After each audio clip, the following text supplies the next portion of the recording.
You are at your teacher's classroom.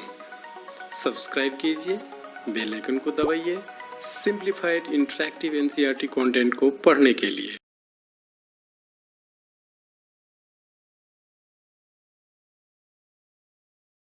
Welcome back to this video session. आप पढ़ना शुरू कर चुके हैं एट योर टीचर्स क्लासरूम। मैं हूं आपका दोस्त, बड़ा भाई, instructor Santosh Jha. And today we have to study about the forest soil. So let us start from the concept map first. This is your concept map.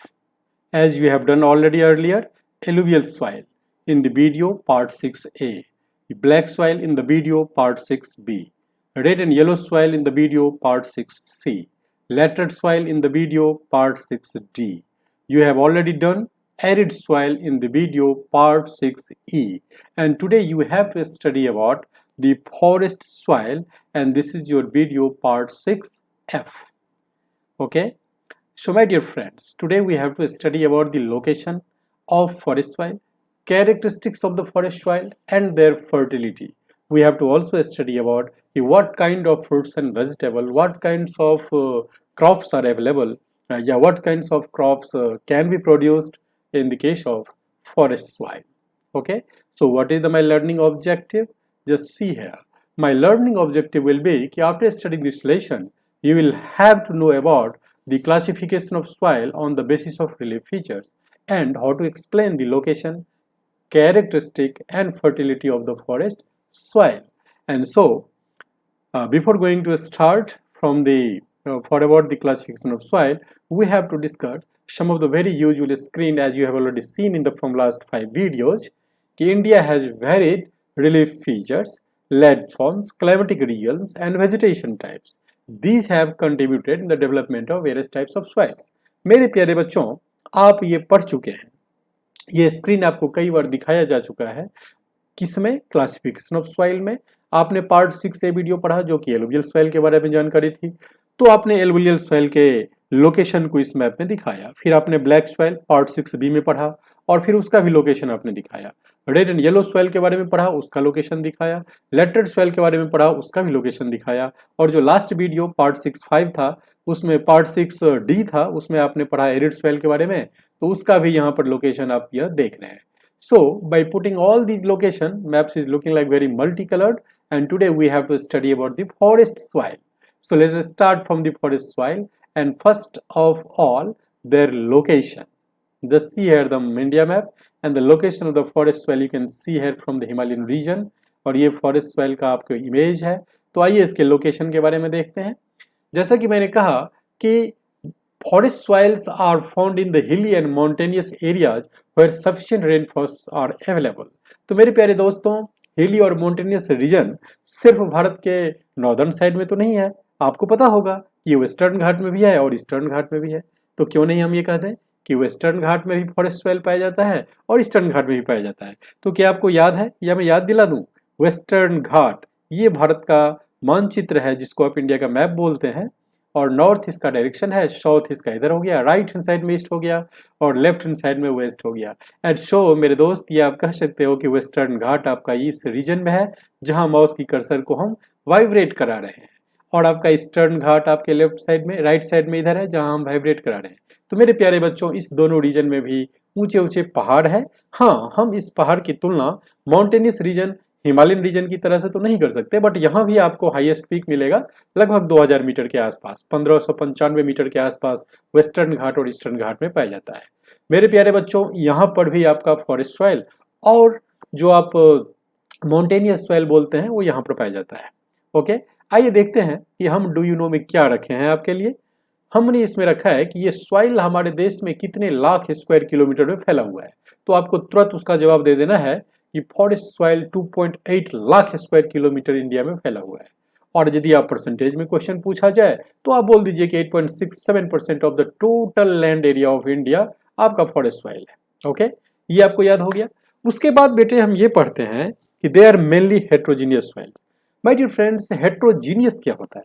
आप पढ़े होंगे साइंस में, मिक्सचर दो टाइप के होते हैं, हेट्रोजीनियस और होमोजीनियस। जब आप होमोजीनियस की बात करते हैं तो उसमें इक्वल कंपोनेंट होता है सभी चीज का। लेकिन जब हेट्रोजीनियस की बात करते हैं तो इक्वल कंपोनेंट उसमें नहीं होता है। इसका मतलब कि अगर आपके पास कोई सॉइल है, एक कटोरा में आप रखे हुए हैं, तो सॉइल में क्या होता है, सैंड होता है, सिल्ट होता है और भी अलग अलग छोटे छोटे पार्टिकल होते हैं। तो सभी पार्टिकल की जो मात्रा है वो डिफरेंट होता है, इसीलिए हम बोलते हैं कि सॉइल जो है हेट्रोजीनियस है। तो आप इसे समझ में आ गया होगा आपको हेट्रोजीनियस और होमोजीनियस क्या होता है। तो हेट्रोजीनियस सॉइल जो फाउंड होता है वो कहाँ होता है, हिल के स्लोप वाली एरिया में होता है। ओके, और दी formation of this soil is mainly govern by the characteristic deposition of organic matter derived from the forest. अब ऑर्गेनिक मैटर क्या होता है और ये डिराइव्ड फ्रॉम द फॉरेस्ट का मतलब क्या होता है। देखिए, यदि ये हिली और माउंटेनस रीजन है तो बहुत सारे पहाड़ होते हैं, आपको पता ही है 2000-3000 मीटर के हाइट तक पहाड़ में बहुत सारे पेड़ पौधे होते हैं। एवरी डे वहां पर क्या होगा, पत्ती सूख करके नीचे गिरेगा, फिर उसके नीचे बहुत सारे डिग्रेड कर जाएगा, उसके डीके होता जाएगा, जानवर मर जाएंगे, उसका भी डीके हो जाएगा। तो मेरे प्यारे बच्चों, इस एरिया में ऑर्गेनिक मैटर की कमी नहीं होती है, इसीलिए वो कहाँ से डिराइव होता है, कहाँ से उत्पन्न होता है, फॉरेस्ट से। इसीलिए हम कहते हैं कि यहाँ पर जो सॉइल का फॉर्मेशन होता है वो बेसिकली जंगलों से डिराइव होकर के ही होता है। ओके, तो ये आपको क्लियरली समझ में आ गया होगा। अब हम चलते हैं इसके actual characteristics of the forest soil में क्या क्या होता है, इसकी टेक्सचर क्या होता है। तो आप इसमें सीखिए कि सॉइल टेक्सचर जो होता है इसका वो वेरी करता है, क्योंकि माउंटेन का हाइट ज़्यादा है, फिर नीचे वाला एरिया आता है। जनरली कई सारे टाइप के माउंटेन वी शेप में होता है, कई सारे माउंटेन यू शेप वैली की तरह होता है। तो अगर आप ऐसे करके इसको देखें तो नीचे वाले पार्ट को वैली बोलते हैं और जो ऊपर वाला पार्ट है उसको आप स्लोप बोलते हैं। तो देखिए, यहाँ पर जो स्लोप एरिया में जो मिट्टी की क्वालिटी है वो डिफरेंट होता है, जो वैली है उसकी डिफरेंट होता है। तो हम उसमें ये कहते हैं कि जो वैली वाला एरिया होता है वो लोमी और सिल्टी होता है, लेकिन जब आप स्लोप वाले एरिया में जाइएगा तो ग्रेन्ड सॉइल होता है, क्वार्ट्ज होता है, उसमें कंकर और बड़े बड़े टुकड़े होते हैं कंकर के। ये आपका कैरेक्टर का सबसे इंपॉर्टेंट पॉइंट था जो आपको याद रखना चाहिए। अब माउंटेन भी आपको कई सारे हाइट के होते हैं, जैसे मैंने आपको कहा कि वेस्टर्न और ईस्टर्न घाट में जाइएगा तो मैक्सिमम आपको 2000 मीटर तक की हाइट में मिलता है। लेकिन जब आप हिमालयन रीजन में जाइएगा तो माउंट एवरेस्ट भी होता है जो नेपाल में है, तो 8850 मीटर की हाइट तक बढ़ जाती है। तो उतने हाइट पर तो पेड़ पौधे होते नहीं है बच्चों, वहां तो स्नो कवर्ड एरिया होता है। इसका मतलब कि माउंटेन का इन्वायरमेंट चेंज हो रहा है। माउंटेन का इन्वायरमेंट कैसे चेंज होगा, हाइट टू हाइट चेंज होगा, ऑल्टीट्यूड टू ऑल्टीट्यूड चेंज होगा। ऑल्टीट्यूड 2000 मीटर है, पहाड़ होंगे, उसमें पेड़ पौधे होंगे, ऑर्गेनिक मैटर होंगे। उससे ऊपर गया, पहाड़ की संख्या कम हो जाएगा, नुकीले नुकीले पेड़ हो जाएंगे कोन शेप में। उससे ऊपर जाइएगा तो आपको पहाड़ मिलेगा ही नहीं, कोई पेड़ पौधा नहीं होगा, तो ऑर्गेनिक मैटर की कमी हो जाएगी। वहाँ आपको केमिकल कंपाउंड मिलने शुरू हो जाएंगे, वहाँ का इन्वायरमेंट एसिडिक हो जाता है, वहाँ पर हमस की कंटेंट की कमी हो जाती है। और यही रीजन है कि मैंने आपके लिए एक दो लाइन का टेक्स्ट इसमें लिखा है कि in the snow covered area of Himalayas the soil experience denudation and are acidic with low humus content. मेरे प्यारे बच्चों, डिनोडेशन का मतलब होता है डिग्रेडेशन ऑफ सॉइल क्वालिटी। तो आपको ये समझ में आ गया होगा, ये मुझे उम्मीद है और विश्वास भी है। मुझे ऐसा विश्वास है कि आप इस वीडियो को देख के जरूर कमेंट कीजिएगा और हमसे एक्सपेक्ट कीजिएगा और भी अच्छी वीडियो क्वालिटी और वीडियो कंटेंट के लिए। बट चलते हैं बच्चों अब फर्टिलिटी के बारे में समझने के लिए। The soil found in the lower part of the valleys, जैसे कि मैंने आपको कहा कि सेल्टी और लोमी और सिल्टी होता है। तो मेरे प्यारे बच्चों, यहाँ पर जो वैली वाला पार्ट है वो ऑन द रिवर टेरेस होता है एंड एल्बियन फेल्स आर वेरी फर्टाइल। अब रिवर टेरेस क्या होता है, जब पानी पहाड़ों से नीचे की तरफ होता है तो मिट्टी को काटते हुए ऊपर नीचे करते हुए सीढ़ी नुमा बना देता है, इसीलिए उसको बोलते हैं टेरेस। आपको याद होगा, आप फर्स्ट फ्लोर से सेकंड फ्लोर, सेकंड फ्लोर से थर्ड फ्लोर पे जाते हैं, उसको भी टेरेस बोलते हैं ना, सीढ़ी। उसी तरीके से मिट्टी को काट के नदियां बनाती है। आप इस इमेज में यहाँ पर एक्चुअली देख सकते हैं रिवर टेरेस किस पार्ट का होता है। मेरे माउस के कर्सर एरिया को स्क्रीन पर देखिए। तो मेरे प्यारे बच्चों, ये रिवर टेरेस है। ओके, और इस रिवर टेरेस से मैंने क्या कहा आपको कि ये जो एरिया है forest soils are very rich in humus होता है, यहाँ पर काफी फर्टाइल होता है। They are deficient in potash, phosphorus and lime. ये तीन केमिकल कंपाउंड्स जो आपको केमिकल्स मिल रहे हैं, पोटास, फॉस्फोरस और लाइम, इसकी मात्रा इसमें कम होता है।